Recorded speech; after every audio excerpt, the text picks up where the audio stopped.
They are an organization that's gone by many names, but one stands out above all the rest. Ask them today, and they'd call themselves Constellis Holdings, one of a patchwork of acquisitions alongside fast food chains, dot-com giants, and global retailers, all happily nestled under the publicly traded corporate umbrella of Apollo Global Management. Asked them a little more than a decade ago, after the departure of controversial CEO Eric Prince, and they'd call themselves Academy, a critical partner to the United States during its long-running war on terror. But ask them at the height of America's wars in Afghanistan and Iraq, and they would have called themselves by a name far more recognizable, and one that cuts to the heart of both their organization's reputation and its operational history around the world.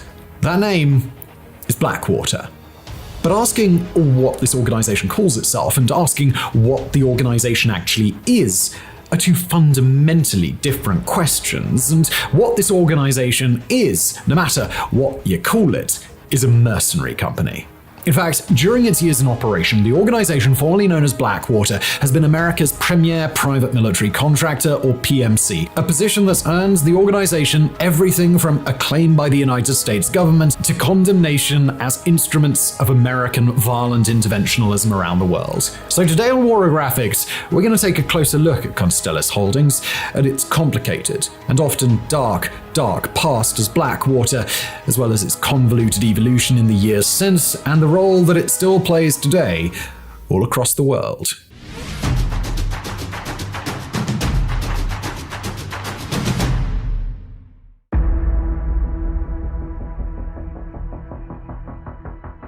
The Blackwater organization was founded in 1997 under the name Blackwater Worldwide, in a move that was, at the time, hardly a blip on the radar of the American defense industrial complex. It was the brainchild of two veterans and former Navy SEALs, Eric Prince and Al Clark, each of whom had an intimate knowledge of the American military's capabilities, as well as the gaps in its architecture. Prince had spent 2 years as an officer with the SEALs, deploying to Haiti, the Balkans, and other hot zones around the world. By his own accounts, that experience, plus an acute awareness of the Rwandan genocide of 1994, showed Prince that the United States needed private military training capabilities to prepare potential special operators for service. In 1995, Prince quit the SEALs after the death of his father, and after selling his family's auto parts company in a billion-dollar deal, he used much of that newly found wealth to personally finance his new company. His partner, Al Clark, had spent a decade with the SEALs and had even served as a firearms instructor, but had grown frustrated at the Navy's lack of firing ranges and independently come to the conclusion that the military would benefit from what he called one-stop shopping for their training capabilities. Together, Clark and Prince created their organization with the goal, as Prince has since explained it, to provide training support and infrastructure to support military and law enforcement professionals in their current positions. Instead of raising a private army, the goal was to support the military America already had, or as Prince stated, quoting him here, do for the national security apparatus what FedEx did for the Postal Service. In Prince's view, that appeared to mean taking an unwieldy and rather blighted state organization and augmenting it with a private partner. To that end, the two purchased about 7,000 acres of land on the border between the US states of North Carolina and Virginia, known as the Great Dismal Swamp. According to most accounts, the organization drew its name from the black, putrid water of the marshes that surrounded that original base of operations. Less frequently, it's attributed to the Navy SEAL code for black ops, that is to say covert or clandestine operations that are meant to be kept secret and meant to happen in a way that can't be tied back to the people responsible. Their logo, a 5-clawed bear paw in the crosshairs of a scope, was done as a reference to the bears that roamed the property. On that land, they built a massive training center featuring several indoor and outdoor shooting ranges, simulated reproductions of urban environments, a driving track, and an artificial lake alongside other amenities. According to the company itself, it's the largest combat training facility in America, while the Center for Land Use Interpretations describes it as, quote, one of the largest and most sophisticated private security training sites in the country. There, Blackwater had the capacity to train their clients on everything from marksmanship to tactical driving to convoy protection to maritime security operations to urban peacekeeping and combat tactics. They'd welcome trainees sent from the SEALs and other American special operations groups alongside people sent courtesy of SWAT teams to expand their capabilities, and for a while, they were pretty successful. Said one local writer, Jay Price, then working for the nearby city of Raleigh's The News and Observer, to the degree that Prince was thought of, it was as this patriotic guy who had built this Hail Mary facility to help the SEALs and probably hoped to break even. The big contracts weren't on the horizon, not even a glimmer. Blackwater had found their niche. Their clients responded well to the services they offered, and they even managed to secure a US contract in the year 2000. At that time, Al-Qaeda had just bombed the USS Cole in the port city of Aden, and Blackwater got the call to send trainers to Yemen in order to provide Navy sailors with counterterrorism training. But then, everything changed for Blackwater, just as it changed for the rest of the world. Like many other companies throughout modern history, Blackwater is an organization that happened to be in the right place at the right time to fill a need that the world didn't know about until catastrophe struck. In this case, of course, that catastrophe was the terror attacks of September the 11th, 2001, in which Al-Qaeda successfully targeted the World Trade Center in New York City and the Pentagon in Arlington, Virginia. Once it became clear that the event was a massive, organized act of aggression against the United States, the American military kicked into gear. But in a practical sense, the need for major, unplanned military response meant that the United States had no time or advance notice to shift onto a war footing. America needed to fill the gaps quickly, and Blackwater is going to figure massively into their solution.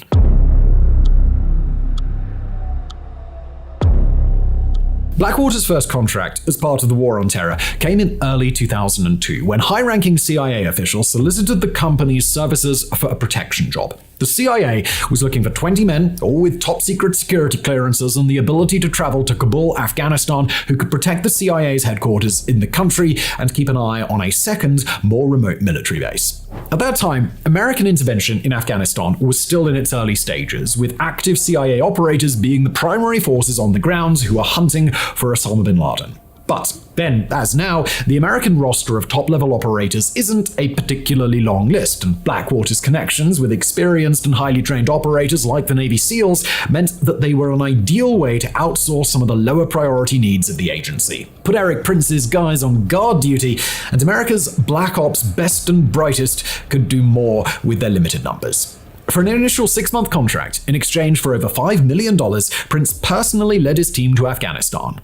By all accounts, the mission was a success. That first contract in Afghanistan was an eye-opening one for Blackwater, and particularly for Eric Prince himself. The cost-effectiveness with which Blackwater had provided security, as Prince would later explain it, had been good for everybody. The individual men on the mission had made some very impressive earnings, with daily wages equivalent to nearly $1,000 in today's money, but for the United States, the price of their services wouldn't have even made for a noticeable rounding error in the budget. Over the coming months, Blackwater began hiring and restructuring itself to provide private security to the United States at a much larger scale, all the while picking up more individual contracts for which the organization rarely suffered competitors. And then Blackwater was in the right place at the right time on a second consecutive occasion. This go-around, they'd optimized their services just in time for the United States to decide to launch a full-scale invasion of Iraq on faulty intelligence that indicated the presence of weapons of mass destruction. Militarily, the invasion was not a difficult one for the US. During a surprise operation beginning on the 20th of March 2003 with no declaration of war, an American-led coalition stormed into Iraq and captured Baghdad within 3 weeks. By April the 15th, the military offensive was all but wrapped up, and a couple of weeks later, US President George W. Bush declared mission accomplished.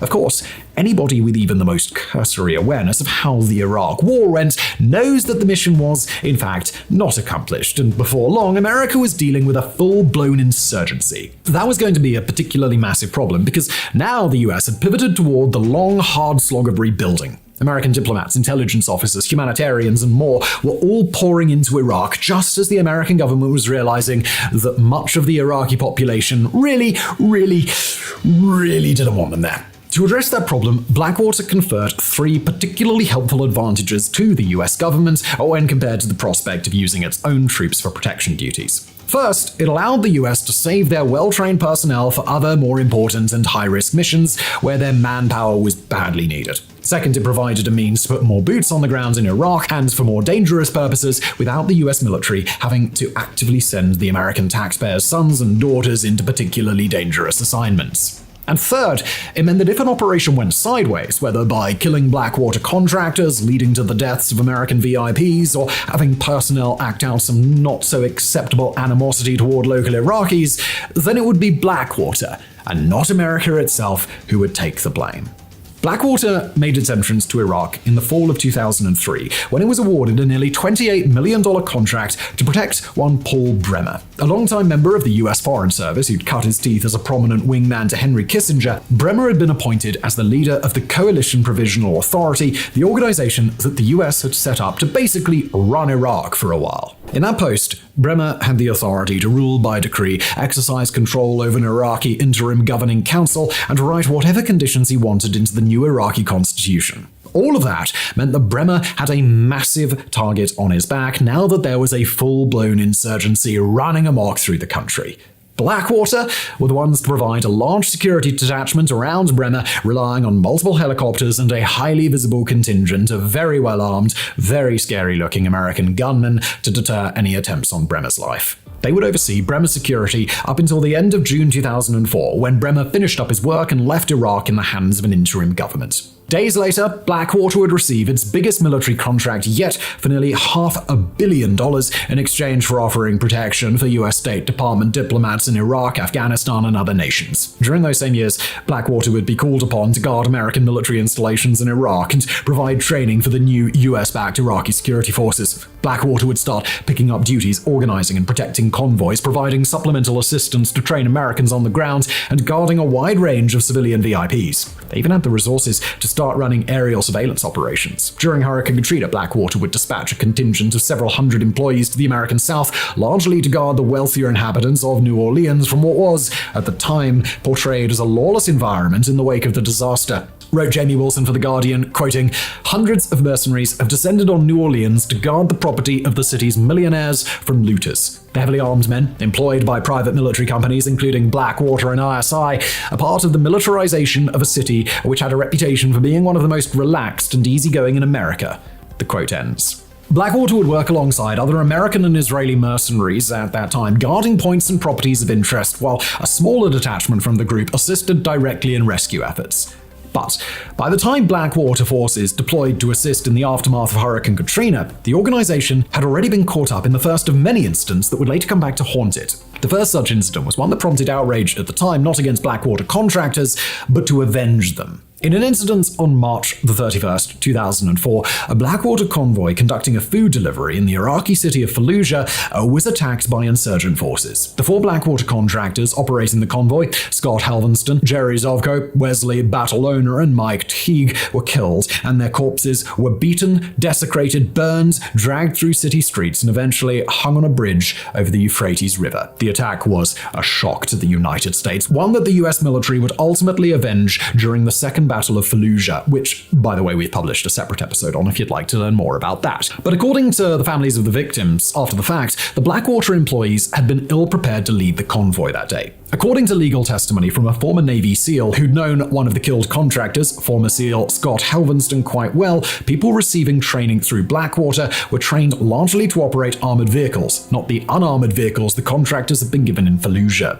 They'd been promised semi-automatic rifles, belt-fed machine guns, and time to gather intelligence and prepare their convoy routes in Iraq, but when they arrived, the weapons were nowhere to be found, and their manager pushed them to run their convoy routes without adequate preparation. Finally, the men on the convoy had expected to have 3 operators per vehicle. Instead, there were only 2, meaning that nobody had been watching the rear of each vehicle. A congressional investigation found in 2007 that Blackwater had sent the convoy into an insurgent stronghold unprepared and was directly responsible for not only their violent deaths, but for creating the conditions in which not 1, but 2 battles for Fallujah became unavoidable, all the while insisting its contractors were trained and ready to work. Blackwater blasted the report after the fact, but by then Blackwater's track record was far worse than it had been at the time the 4 contractors were killed.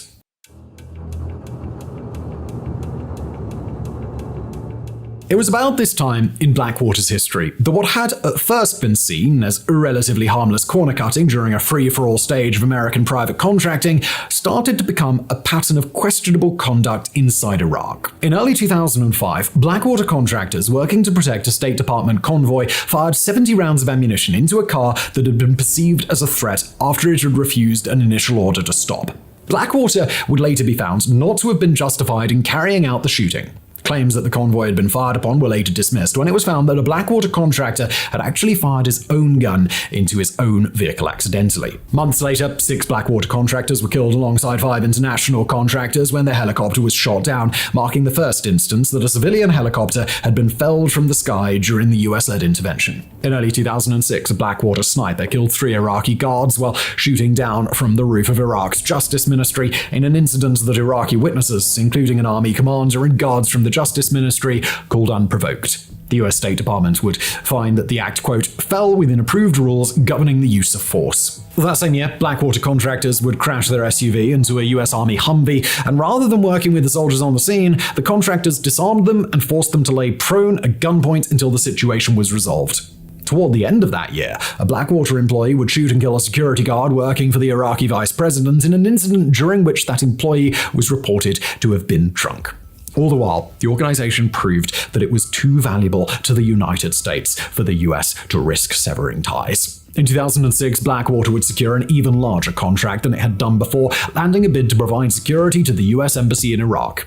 At that time, Iraq hosted the largest American embassy in the world, making it a massive target for insurgents at a time that American reconstruction efforts were at a high point and when anywhere from 20,000 to 100,000 military contractors were believed to be at work in the country, although no official figures have ever been established. At the embassy and their other high-profile guard postings, Blackwater employees would frequently fire on the Iraqi population, including many instances in which Iraqi drivers at Blackwater checkpoints didn't comply quickly with Blackwater orders.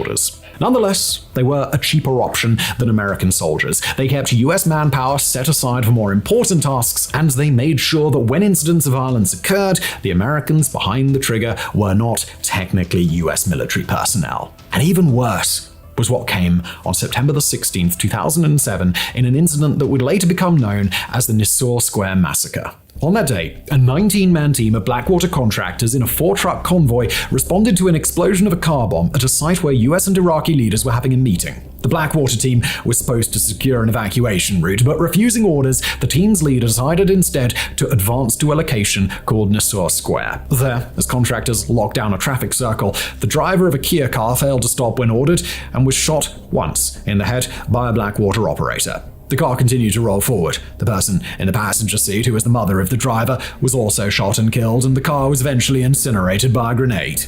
Although accounts of the incident vary sharply, according to Iraq versus the US State Department, 15 additional Iraqis were killed in the incident, with an FBI investigation after the fact establishing that a minimum of 14 of them had been shot without cause. It was a catastrophic event, roundly condemned as a massacre carried out by US mercenaries, and it would eventually lead not just to retaliatory action against Blackwater, but to a series of decisions that would see the US pull up stakes in Iraq years later. 5 Blackwater contractors would be convicted of serious crimes, including first-degree murder for 1 and 14 counts of voluntary manslaughter by 3 others, although the 4 who faced the most serious charges would be granted full presidential pardons by Donald Trump in the year 2020. And even the Nisour Square massacre wasn't the full extent of the abuses that Blackwater was accused of, even just in the year 2007 alone. Also in that year, Blackwater would be investigated for smuggling weapons into Iraq, with those weapons then alleged to have passed into the hands of a US-designated terrorist organization through the black market.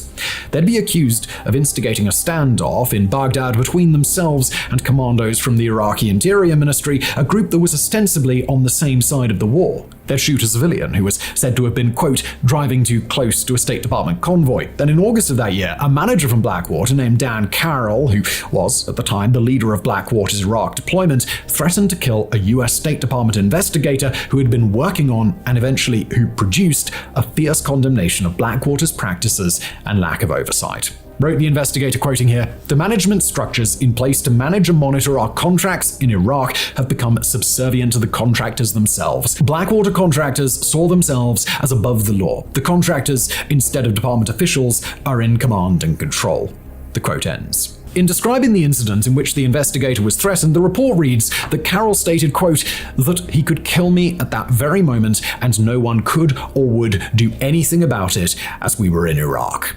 That report, by the way, was finalized just weeks before the Nassau Square massacre. Said strategist Peter Singer about these years for Blackwater, well after the fact, quoting, "The Blackwater State Department relationship gave new meaning to the word dysfunctional. It involved everything from catastrophic failures of supervision to short-changing broader national security goals at the expense of short-term desires." Investigators would soon find the Blackwater employees had been improperly storing automatic weapons in the same rooms where they'd get drunk and party with female visitors, and often carried weapons for which they had no certification, training, or authorization. Wrote the New York Times, quoting, "The armored vehicles Blackwater used to protect American diplomats were poorly maintained and deteriorating, and the investigators found that 4 drunk guards had commandeered one heavily armored $180,000 vehicle to drive to a private party and crashed it into a concrete barrier." Blackwater was also overbilling the State Department by manipulating its personnel records, using guards assigned to the State Department contract for other work, and falsifying other staffing data on the contract, the investigators concluded. The quote ends. A firm affiliated to Blackwater enlisted Yemeni, Pakistani, and other foreign nationals to guard Blackwater's own compounds, but provided them only, quote, "squalid conditions, sometimes 3 to a cramped room with no bed," according to the report by the investigators.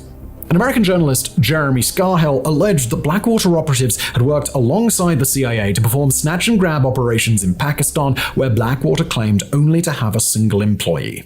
In one other incident around this period, as reported by the New York Times, Eric Prince himself had demanded the Blackwater employees at the company headquarters in North Carolina swear an oath of allegiance to the PMC itself and sign and return a copy of the oath, which mirrored the oath that U.S. military officials are supposed to take before beginning their service. Between mounting legal pressure, increased frustration from the US government, and a rising tide of disgust towards Blackwater on the American home front, Blackwater began to face real scrutiny for its actions abroad. Eric Prince would admit in testimony before Congress that Blackwater lacked legal mechanisms to deal with overreach or misconduct by their employees, although he would refuse to provide financial documentation on the PMC and would largely avoid questions about his own role in cultivating a permissive environment for the sorts of abuses that Blackwater was accused of.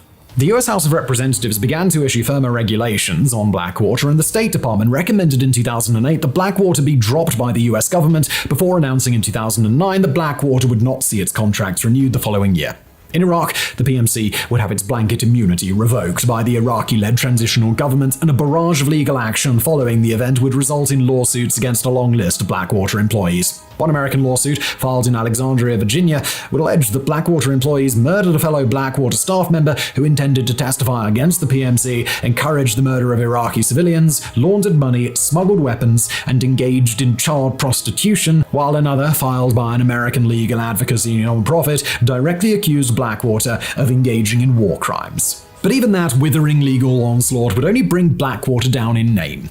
Beginning in 2007, Blackwater had worked to change its image, replacing its logo with a less threatening emblem and stating publicly that it would start to move away from security contracting. In 2009, the company changed its name to XE Services LLC and announced that it was restructuring its company, with the goal being to move away from security operations for the most part and begin providing a broader range of services to its global clients. Most important of all, Eric Prince resigned, leaving his post as CEO while maintaining his chairmanship of the company board. Prince made no secret of his displeasure at stepping down, emphasizing that after what he claimed was 35,000 personal security missions to protect Blackwater clients, quote, "No one under our care was ever killed or seriously injured." A new roster of friendly-looking faces was appointed in his stead, people with far less of a tendency to cause PR nightmares, and when it came to their legal troubles, the company largely buckled down and shut up, doing the long, hard legal slog required to dig themselves out from a quagmire that only seemed to get worse from month to month. But by 2010, the worst of the legal trouble was already out in the open, and Blackwater, now XE Services, had done enough work on their optics and their public relations that the crisis seemed somewhat navigable. Perhaps it was an effort for the State Department and the American military to save face. Perhaps it was a lack of will to prosecute XE Services for Blackwater's overreach, or perhaps it was because the government felt that the punishment XE Services was already weathering was enough. Regardless of the precise reason, though, XE Services would not be shut down, and the bulk of their employees under Blackwater would either remain on staff or leave of their own volition. Partway through 2010, XE Services went through another change, being purchased by a group of investors called Constellis Holdings, and Eric Prince fully left his leadership position in the company. A new board was assembled, including reputable figures from the US like former Attorney General John Ashcroft, former Vice Presidential Chief of Staff Jack Quinn, and former Director of the National Security Agency Bobby Ray Inman. A new team was put atop the organization's operational structure, and by 2011, the transformation was complete. Blackwater's newest new name would be Academy, and with the pain and hardship of Iraq now a relic of the past, the organization set out toward the future.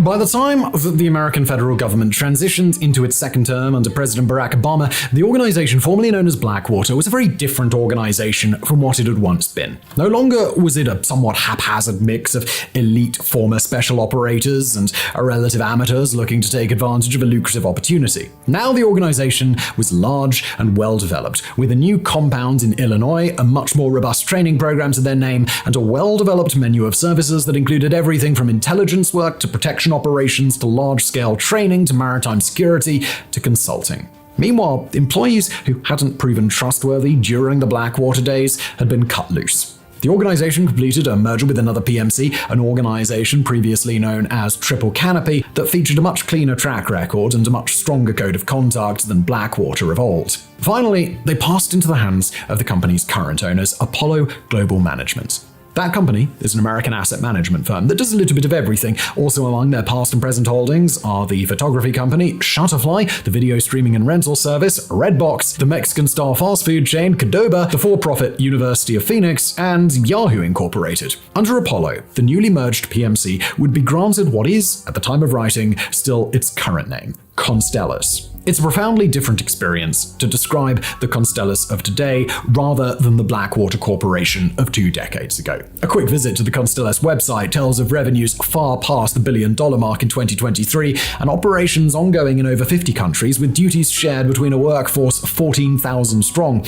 It soaked up a handful of other private military organizations, and they proudly offer services as wide-ranging as executive protection, disaster relief, canine training, and even nuclear security. They provide ships to practice boarding and defense, airfields and drop zones for parajumping, racetracks for tactical driving, and several ranges set aside specifically to blow things up. The company's exterior is smooth and corporate. Its management is beholden to shareholders and investors that have very little connection to the world of private military contractors, and Constellis has even flirted with bankruptcy in recent years due to a relatively low demand for their services, although the company has since made a financial recovery. That's not to say that Constellis has been without occasional controversy or that it's been without fatalities among its operators. In 2015, several Colombian nationals employed by the company, then still called Academy, were killed in Yemen while under the command of an Australian operative working for the UAE. A year later, missile strikes in Yemen killed numerous employees of the company, most hailing from Sudan, but some from a range of other nations, including the US. Somewhat less common nowadays